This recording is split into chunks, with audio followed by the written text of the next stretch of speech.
తీసుకుంటే నా దౌర్బల్యాన్ని వదిలిపెట్టగలను చెప్పండి.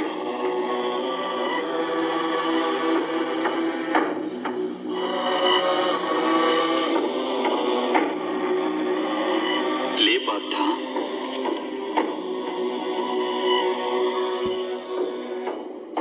శ్రద్ధగా విను. జీవిత రహస్యాన్ని తెలుసుకో.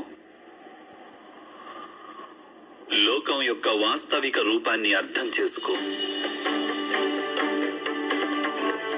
గంగా ప్రవాహంలో పిడికిలిని ముంచి వెలికి తీసినచో నీకు ఏదీ ప్రాప్తించదు. కానీ అరచేతులతో దోసిలి పట్టి గంగా ప్రవాహంలో ముంచితే ఆ గంగా జలంతో నీ జీవితం పావనమవుతుంది. పరబ్రహ్మం విభాజన చెంది పురుషుడు, ప్రకృతి ఉద్భవించాయి. అప్పుడు పురుషుడు అంటే పరమాత్ముని అంశ ఆత్మగా మారి ప్రకృతిలోని ప్రతి వస్తువులోనూ నివసించడం జరిగింది. ఆ ఆత్మను మోహం, అంధకారం ఆవరించాయి పార్థ. ఆ మోహ నిద్ర నుండి జాగృతమై తనని తాను పరమాత్ముని అంశగా తెలుసుకోవడమే ఆత్మ యొక్క కర్తవ్యం, ఉద్దేశ్యం. అదే జీవన కార్యం. కానీ మాధవ, ఒకవేళ ప్రతి ఆత్మ పరమాత్మ అంశ అయితే మరి ఉన్నతి, అధోగతి స్వయంగా పరమాత్మే చేస్తున్నాడా? బురదలో పడిన రత్నం ఏ విధంగా ప్రకాశించదో అదే విధంగా ప్రకృతిలోని 24 పదార్థాల నుండి వేరైన ఆత్మ అది ఒక పరమాత్మ అంశే అనే సత్యాన్ని విస్మరిస్తుంది. ఆత్మలు ఎక్కువ శాతం తమ దేహాన్నే సర్వస్వంగా భావిస్తాయి. తాము దేహానికి భిన్నమని అవి తెలుసుకోలేకపోతాయి. శరీరానికి కలిగే సుఖం, దుఃఖం, రుచి, వాసన ఇత్యాది అనుభవాలను అవి తమ అనుభవాలని భావిస్తుంటాయి. అసలు మార్పు కోసం ప్రయత్నం కూడా చేయవు.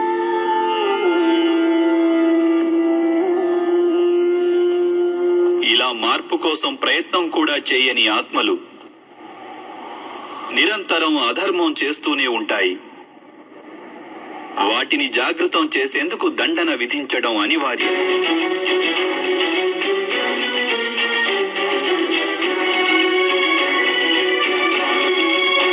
నీవు ఇది తెలుసుకో పార్థ.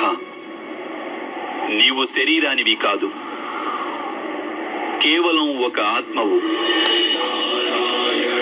ఈ రణభూమిలో కనిపిస్తున్న ప్రతి ఒక్క యోధుడు వాస్తవానికి నీవు అనుకుంటున్న వారు కాదు. కొంతకాలం పాటు వీరందరూ ఈ శరీరాలలో వాసం చేస్తున్నవారు.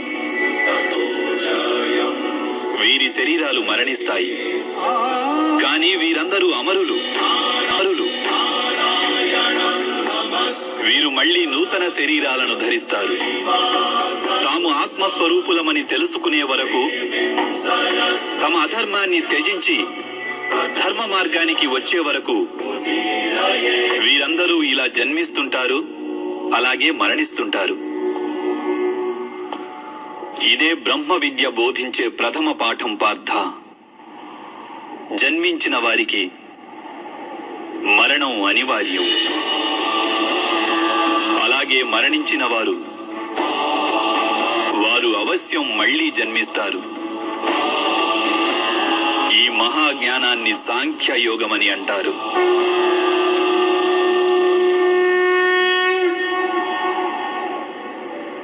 ధర్మం, అధర్మం అంటే ఏమిటి మాధవ? ఏ మార్గాన్ని అనుసరించి మనిషి తాను ఆత్మస్వరూపుడనని గుర్తిస్తాడో, పరమాత్ముని అంశగా ఉద్భవించానని తాను తెలుసుకుంటాడో ఆ మార్గాన్నే ధర్మమని అంటారు.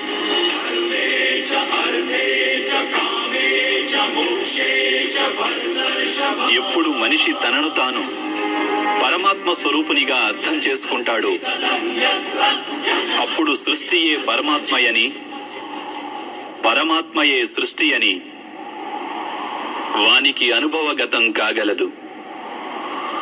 సృష్టికి పరమాత్మకు ఏ భేదమూ లేదు.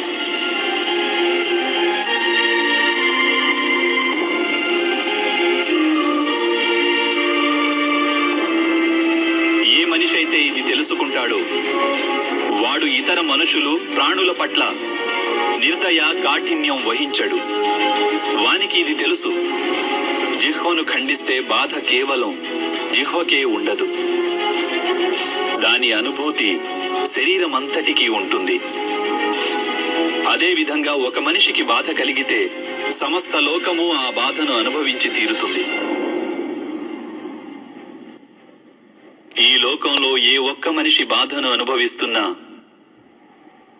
ఈ ప్రపంచంలో ఏ ఒక్కరూ సంపూర్ణ సుఖాన్ని అనుభవించలేరు. కరుణతో నిండిన మనస్సు ఏ కార్యమైతే చేయాలనుకుంటుందో దానినే ధర్మం అంటారు. అంటే అధర్మం అనేది అజ్ఞానానికి మారుపేరా? అయితే మరి అజ్ఞానుల పట్ల దయ చూపడం అవసరం కదా?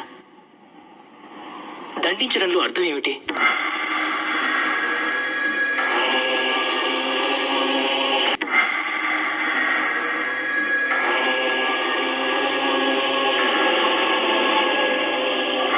అజ్ఞాని జ్ఞానం విలువను తెలుసుకునేందుకు సిద్ధంగా లేకుంటే, జ్ఞానం వైపు దృష్టి సారించేందుకు సిద్ధంగా లేకుంటే అప్పుడు దండనే దయ అవుతుంది.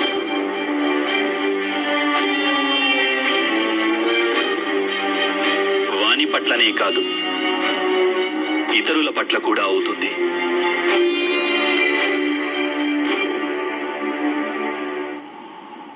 సృష్టిగతి సదా పరమాత్మ వైపే ఉంటుంది, ఇది అనివార్యము. కానీ అప్పుడప్పుడు ఒక దుస్థితి ఉత్పన్నమవుతుంది. అజ్ఞానం, మోహం, అధర్మం పెరిగిపోతుంటాయి. లోకంలో ధర్మం లుప్తమవుతుందన్న భయం ఉత్పన్నమవుతుంది. లోకంలో ధర్మం లుప్తమైపోయినప్పుడు కరుణ నశించిపోతుంది, అదేవిధంగా సత్యం కూడా నశించిపోతుంది. రానున్న తరాలకు ధర్మం ప్రాప్తించాలంటే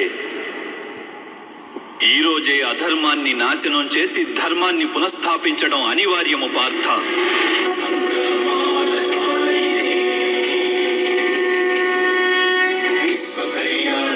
ఈ పరిస్థితి అటువంటిదే పార్థ. ఇక ధర్మ సంస్థాపన చేసే కర్తవ్యం కేవలం నీదే. కనుక దౌర్బల్యాన్ని త్యజించు. ఇకనైనా యుద్ధం చేసేందుకు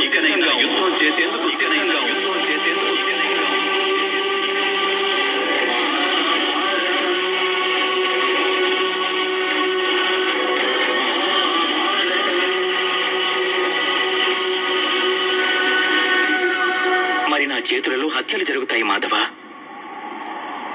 నా కారణంగా ఇంకొకరి ప్రాణాలు పోతే నాలో ఉన్న కరుణ నశించినట్లు కాదా మాధవ? అయినా ఒకవేళ ధర్మానికి ఆధారం కరుణ అయితే మరి నా ఆత్మకు కర్మబంధం ఏర్పడదా?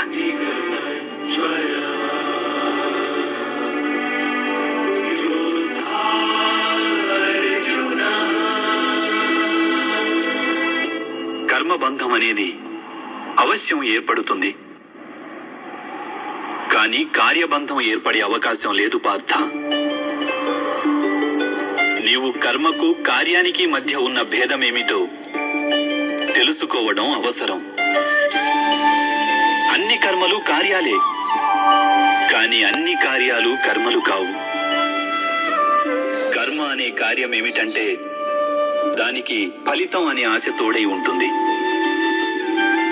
మనిషి ఎప్పుడూ సుఖానికై, సంపదకై, ప్రశంసకై ఆశించి కనుక ఒక కార్యం చేస్తే వాడు ఆ కార్య ఫలితానికి బద్ధుడవుతాడు. ఎప్పుడైతే కర్మను ఫలితాన్ని ఆశించి చేస్తారో దానిని సకామ కర్మయోగం అంటారు. ఎప్పుడైతే కర్మను ఫలితాన్ని ఆశించకుండా చేస్తారో దానిని నిష్కామ కర్మయోగం అంటారు. ఈ కారణంగానే మనిషి మళ్లీ మళ్లీ జన్మించవలసి వస్తుంది. పరిత్రాణాయ సాధూనాం వినాశాయ చ దుష్కృతాం ధర్మ సంస్థాపనార్థాయ సంభవామి యుగే యుగే. వాస్తవానికి మనిషిని ఏ కర్మ బంధించదు. ఆ కర్మకు తోడైన ఆశలే వానిని బంధిస్తాయి. ఏ విధంగా మాధవ? ఈ యుద్ధంలో గెలవాలన్న కోరిక నీకుంటే అందులో పరాజితుడవైతే నీకు దుర్భరమైన దుఃఖం కలుగుతుంది. ఆ దుఃఖం నీ చేత ఇతర కార్యాలు చేయిస్తుంది. దాని వలన నీవు మళ్లీ జన్మించవలసి వస్తుంది.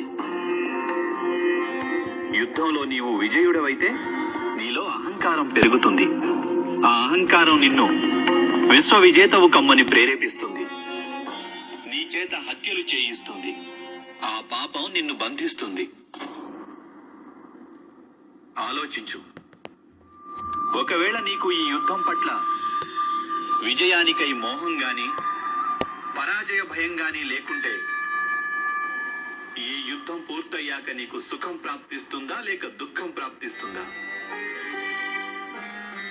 సుఖం కాదు మాధవ, దుఃఖం కూడా కాదు.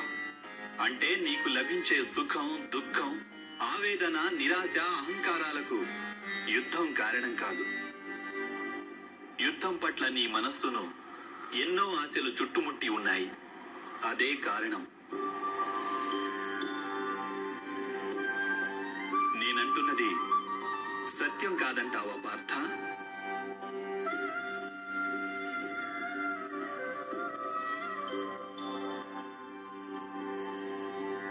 సుఖ దుఃఖే సమే కృత్వా లాభాలాభౌ జయాజయౌ తతో యుద్ధాయ యుజ్యస్వ నైవం పాప మవాప్స్యసి.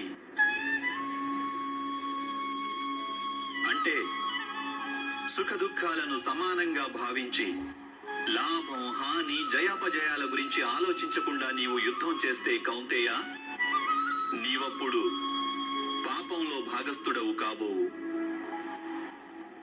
దీనినే కర్మయోగం అంటారు. కాని మాధవ,